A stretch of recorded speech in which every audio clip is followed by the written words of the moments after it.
приветствам за добрия избор да посетите този интересен майстор-клас, който ще бъде върху теруарите на Алто Адидже. Аз се казвам Костадин Мицин, търговски директор съм на Bank Alliance. Имам удоволствие да ви представя Инес Giovanett, съсобственичка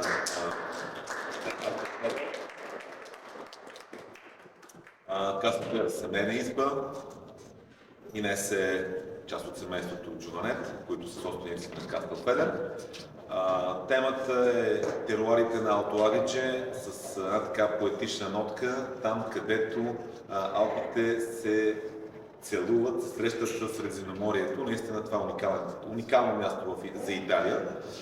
Така че оставям удоволствието на Инес да ви разкаже повече и през собствения опит, а и после през вината за това наистина магическо место днес. Thank you, Kostadin. Thank you very much, everybody, for being here. And I think Kostadin presented me, so I will start right away with the presentation of the Alto Adige. We are a very small region in the north of Italy, bordering Austria and Switzerland. On purpose, I wrote the German name and the Italian name Südtirol and Alto Adige because we have a history that we belong to Austria until World War I, and it defines our winemaking, our everyday life so much that I think it's just important to give a little bit of an insight about the history as well. It's very interesting because Südtirol is seen from the north. It's the southern part of Tyrol, and Alto Adige is the upper part of the River Adige. So it's really from where you see it, Italy or Austria, how the names are given to our region. Alto Adige now lives off tourism. I wrote apples also because it's the biggest business as far as agriculture is concerned. We have 20,000 hectares of apple trees and about 6,000 hectares of vines. The main part of the vineyards are between 200 and 600 meters. So we are, I'm not sure if you can see it here, but this area which is surrounded in black, and you can see that it's 75% mountains, so it's really a small area where we can produce wine, and that's why we are the smallest area within Italy. And in fact, the red parts here that you see are the vineyards, and the biggest part is concentrated around Bolzano to the south to Salorno. Our family winery is located down here in this area, which is very much known for Pinot Grigio and Chardonnay. And then we have this diversity that allows us to plant different varieties in different altitudes, different microclimates. And so Alto Adige is known for a big diversity of wines. This is the view from the Castelfeder ruin, where the name of our winery comes from, to the south of the valley. And you see the River Adige, the main river flowing through. Everything that you see in the valley floor is basically apple trees. The valley floor is quite humid, and until the late 1800s, it was wetlands. It wasn't accessible, only in a few points. So it was dried out, and then in the 1970s, it started with the planting of the apple trees. On the slopes on both sides of the valley, we have the vineyards, and they go, as I said before, from 200 to 1,000 meters. But we have a big range, as you can see here, around between 300 and 600 meters. That's the biggest part of the vineyards that are located. We are spread in Alto Adige on 260-something wineries. My grandfather founded the winery in 1969, and then my father and my mother took over in 1989, and then my brother and I joined in 2006. So we are the third generation of the company, and we are all four still working at the winery. Currently vinifying 70 hectares. We have chosen five grapes, which are very important for us because the diversity in Alto Adige is so big that it tends to be a little bit confusing for the customer. So in our case, we have chosen Chardonnay, Pinot Grigio, Sauvignon, Pinot Nero, and Lagrein. One very important thing which is often asked is that Alto Adige, not only our winery, but the whole region, is 100% hand harvested. We have no harvesting machines.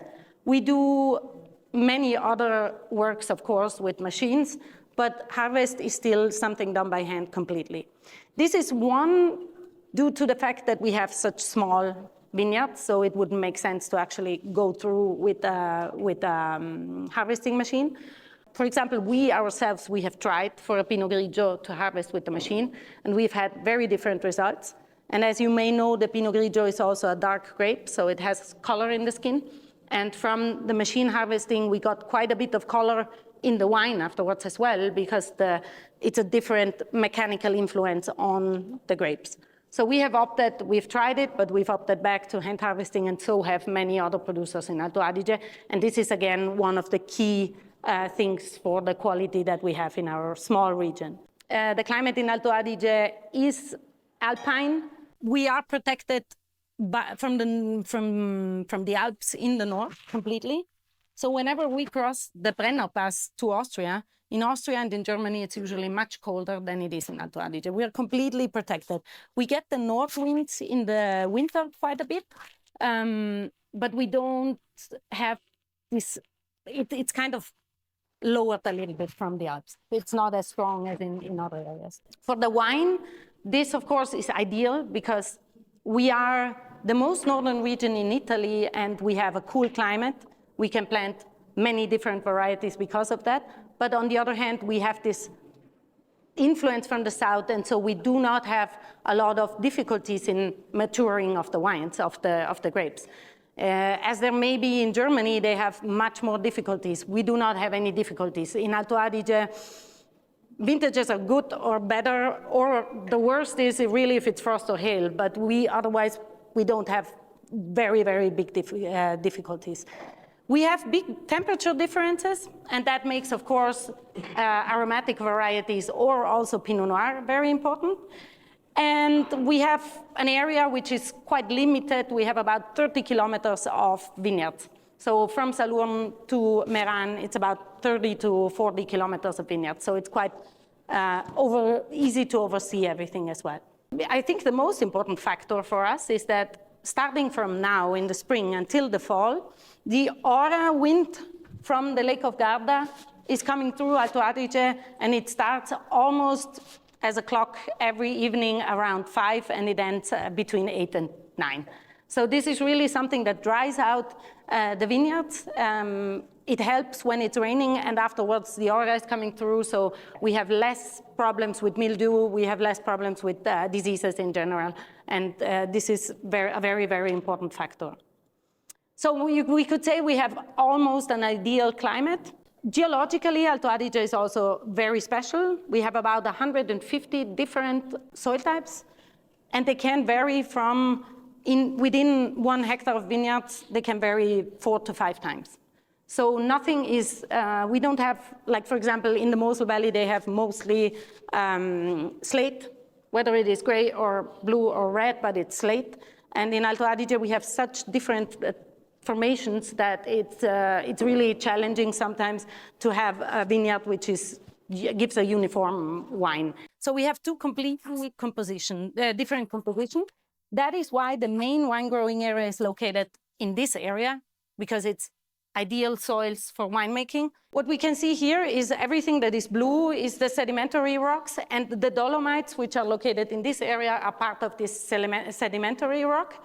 And instead, everything that is red is of volcanic origin, and we call it the porphyr. Porphyr is a rock which is red, high in iron content, and it's great for red wines, but also white wines are partially planted on that.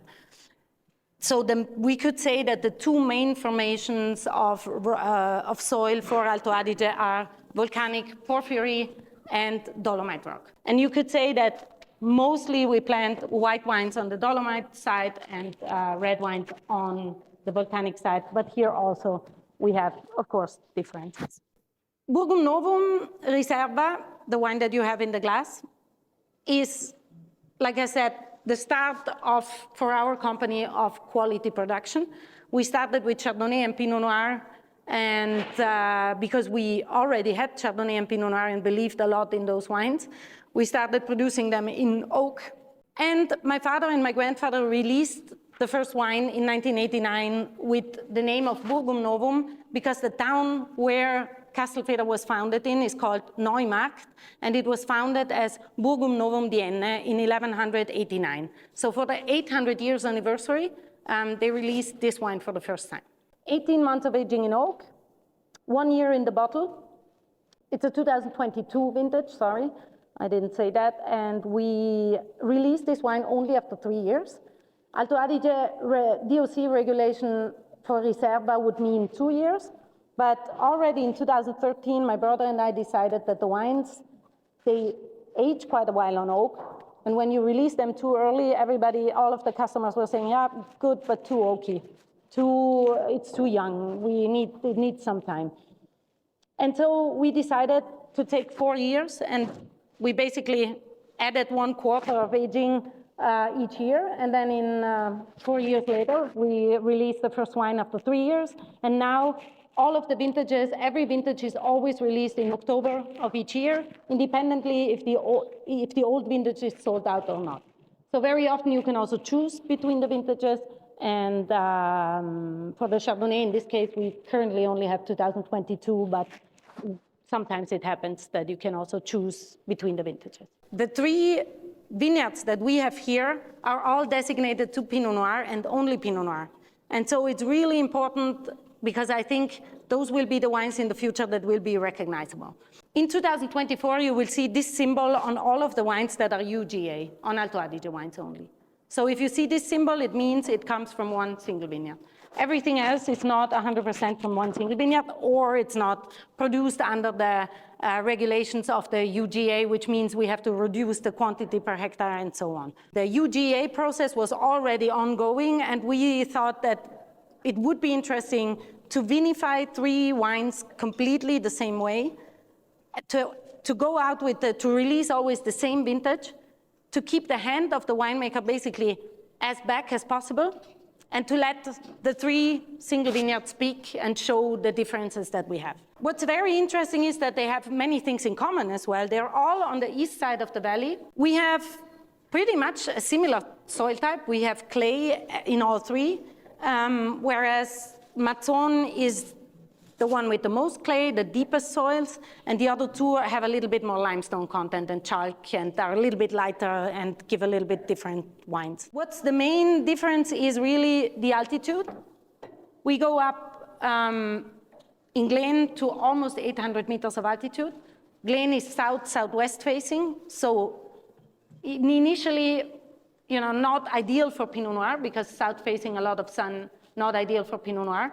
But with the altitude, we can balance this very, very well. So what you're tasting here is the same vintage. It's 2023. 2023 vintage for us was a little bit challenging because we've had a lot of rain during flowering. So that means we had a lot of mildew. We were really needed to work a lot in the vineyards. You have a wine in the left glass, which is a little bit lighter style, also from the color. It has more of these cherry notes. It's quite expressive, but it's a very light style Pinot Noir. In the middle glass, you have a wine which is, I would say, more complete, more complex already, but it's still a glass of Pinot Noir that you could enjoy easily like this without food, without anything. And then on the right side, and that's one thing that always challenges us, Mazzon is more tannic, has more structure, is deeper, has more color also. And it's a wine that certainly in 6 or 7 years that we have been vinifying these grapes has a longer aging potential. Have something special on the label, as you can see here. And not only on the UGA wines, but also on the other wines, we have taken something out of the vineyard and put it on the label. So in order, if anybody who comes to visit, this is usually the place that we're going to go to, the Bridge of Glen, because from there you can see 85% of the production of Alto Adige. You see the whole valley, and it's just a beautiful. That's actually it. Thank you for your attention. And if you have questions, of course, please let me know.